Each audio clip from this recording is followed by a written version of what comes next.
Hello guys, today I'm going to teach you the ins and out of the Little League anomaly. Little League lobbies are really interesting because there's no access to poison and people don't deal that much damage to each other, and that makes it a very different environment.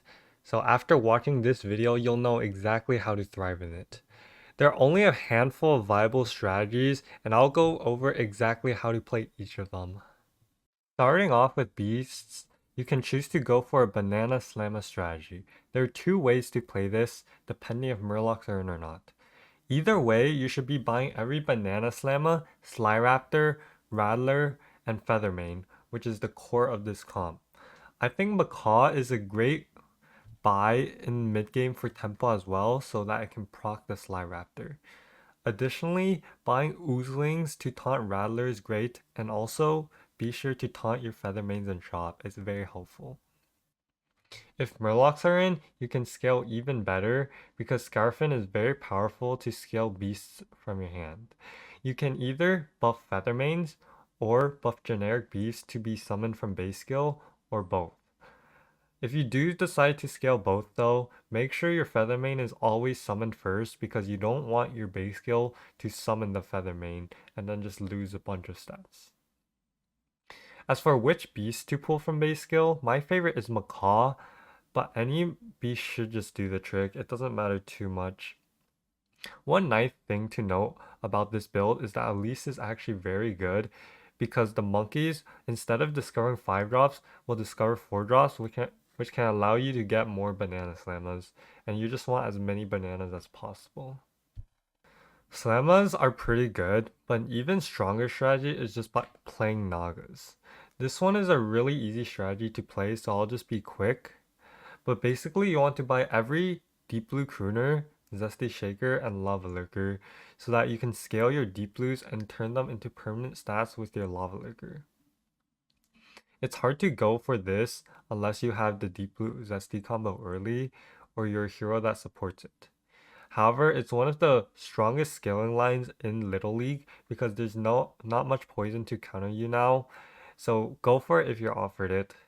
Just remember that if you find a triple Zesty in shop, you can individually deep blue each one of the Zesties before tripling it to get the most possible scaling. Also for this comp, I really like buying the Divine Shield Venomous Naga because it's just a really good unit to have permanently on your board. Like it's like the only Venomous in the lobby, so you won't regret having it on your board. Playing Undead is a little difficult in Little League lobbies because all of its key cards are actually on tier 5 and 6, but it's still possible. For the Undead build, you probably want as many Soul Splitters, Anubrax, Sore Losers, and Handlesses as possible. This seems viable, and I have lost to it before, but you need the Anubrax scaling early, and it's probably too slow to get first without Titus in the game. Also, Sindori is still accessible to get for everyone else. Pirates and Elementals are pretty bad as well, unless you are specifically Gallywix or Millhouse. I played Little League twice actually with Millhouse and Gallywix, and it seems like going an Elemental Pirate hybrid is your best bet. This comp is a little whack to play because Gallywix and Millhouse both like cycling a bunch of cards, so just cycle everything you can. Cards such as Elemental, Reef Explorer, Shell Collector, all are free to buy. The core of the comp though is Peggy and Wraith, because Wraith allows cycling elementals to be way easier, and Peggy gives a ton of free scaling as a result. I really like buffing a cleave with Peggy, and nothing else.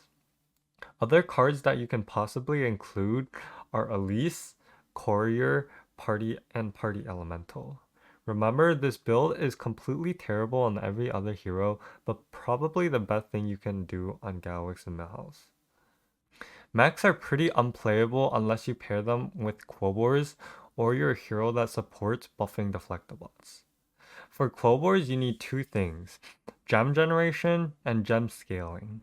Gem scaling is the same as previous patches, where you go for Jazzers for HP and Prickly Piper for attack.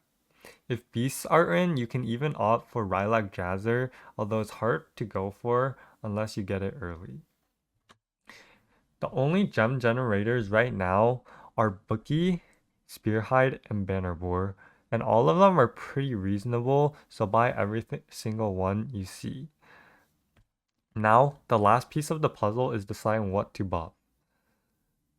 Deflectobot and Cleave are the best options, but any Divine Shield unit should do the trick as well. Remember that with quillboars, you really don't want to level to 4 until you find your Prickly Piper, because you need this card set up as early as possible. They kinda gutted quillboars in the new anomaly meta, so it's not a great direction to go for. However, they did revive demons, which is now actually the most consistent Tavern 4 strategy you can go for right now. The core of this comp is Maltazar, Floating Watcher, Wrathweaver, and Soul Rewinder.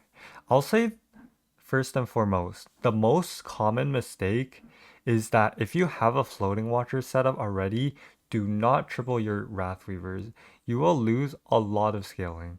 I know a lot of people will be tempted to triple it, but having 2 separate Weavers makes it so that you have twice the amount of Floating Watcher scaling. Tripling a Weaver turn 5 to hit a Floating Watcher is fine, but if you already have the Floating Watcher, just keep the Pinkmen separate. Now onto the actual build. After you have your core, I like to buy every Fellhound and Keyboard Igniter, but apart from that, just focus on having 2 Floating Watchers and a Golden Maltazar. I think after you have your whole board, you can start buying every single demon. Your endgame probably includes Golden Selfless Heroes also to win mirror matches. This build is extremely strong and your Watcher is usually 300 in the end, which is very powerful for no venomous lobby. This build also benefits greatly from Elise because you roll a lot from Maltazar, and similar to Banana Slamma comps, you can tutor for your Floating Watchers and your Maltazars. And that'll be it for this video. I hope you learned a lot on how to play Little League. What's nice about this video is that not only will it help you with this specific anomaly, knowing how to play these Tavern 4 builds is an important skill to be a well-rounded BG player. There are numerous games where I've won Tavern 7 lobbies and such on Tavern 4, and the best thing to go for might not require you to level at all. Anyways, like and subscribe please, and see you in the next video.